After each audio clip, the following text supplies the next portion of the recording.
Hey, welcome. Today, we're going to dive into something that, let's face it, affects pretty much all of us, the daily commute. But we're going to look at it through a totally new lens, exploring a future where getting from point A to point B is as simple and seamless as everything else in our digital lives. So let's just start with a question. Really think about it. What if your commute had zero friction, no stress? What would that even feel like? Well, to really appreciate that vision, we first need to talk about the chaos we're all a little too familiar with. And to do that, let's follow a story that's probably going to sound familiar. We'll call our commuter Alex. Now, like a lot of us, Alex's daily trip is just a series of disconnected and honestly pretty frustrating steps. Alex's day starts with a phone that is just jam-packed with apps, right? There's one for the train schedule, another to find a shared bike, maybe a third for a rideshare just in case things go wrong. This whole mess is what experts call a process break. Think of it like a dropped call right in the middle of your journey. Each app is its own little island, and they don't talk to each other, leaving you to figure out how to bridge all the gaps. And you know what that leads to, right? The classic problems. The train is delayed, but the rideshare app has no idea. You miss your connection, and suddenly you have to start the whole planning process all over again. It's a daily dose of friction and anxiety. What we're all really looking for is just a single, seamless service that works. But for most of us, that's still just a dream. But what if we could actually change that? To find the solution, we kind of need to zoom out from Alex's daily struggle and look at the really big picture. This idea of a mobility ecosystem. Okay, so what is that? At its heart, a mobility ecosystem is a completely different way of thinking. It's about moving away from buying separate products, a train ticket here or a bike rental there, and moving toward one single integrated service. The goal is to connect all these pieces so that you only have to worry about your destination, not all the little steps it takes to get there. And this quote from Tom Goodwin, man, it just nails it. The digital economy has already shown us that the real value is in the network, not necessarily in owning the physical stuff. This is that huge shift from ownership to access, and it's the idea that underpins this whole smart mobility concept. So, with that in mind, let's go back to Alex. What does that chaotic morning commute look like inside this new, connected world?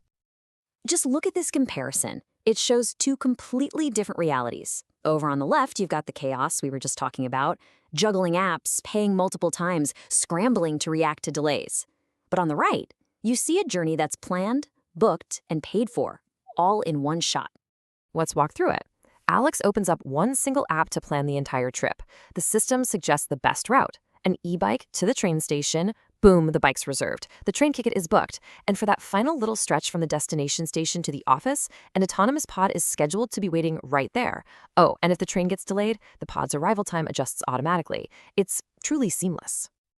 And this amazing seamless experience actually has a name, Mobility as a Service, or MaaS for short. The key idea here is that it's all about people-centered transport. It puts the user, like Alex, right at the heart of everything, and it offers solutions tailored to what you actually need, whether that's the fastest route, the cheapest one, or the most comfortable. So how does this work as a business? Well, instead of owning a car, which is kind of like paying for mobility insurance just in case you need it, you might have a mobility subscription. Think of it just like your mobile phone plan. You pay a monthly fee for a certain level of access to a whole range of transport options. It gives you so much more control over what you spend and the effort involved. Okay, this all sounds fantastic, right? But you're probably wondering, what's happening behind the scenes? What's the tech that's powering Alex's new stress-free journey? The absolute key to all of this is something called the personal mobility account. This is basically the digital key that unlocks the entire system. It securely handles your identity, your payments, and your preferences, and it works using something called trust gates. Just think of them as digital bouncers for your personal info. You are in complete control, deciding which services get access to what data, and only when you say so. And listen, this isn't just some sci-fi theory. This is happening right now. The U.S. Department of Transport's Smart City Challenge awarded Columbus, Ohio, over $140 million to work with partners and make this exact kind of integrated, data-driven transportation system a reality. Now, for any of this to work, it takes a whole new level of collaboration. This isn't just about one company building a cool app. Real success depends on public groups like city transport authorities working hand in hand with the train and bus companies and the big tech firms to build the platforms and share the data that makes it all tick. Of course, a transformation this massive is not going to be easy. There are some pretty significant bumps in the road we have to navigate before this future becomes a reality for everyone. And this future brings up some huge questions. Who actually owns all the data that makes this system work? And how can we be sure our privacy is protected? Where are the billions of dollars in funding going to come from? And maybe the trickiest one of all, when an autonomous vehicle gets in an accident, who's responsible?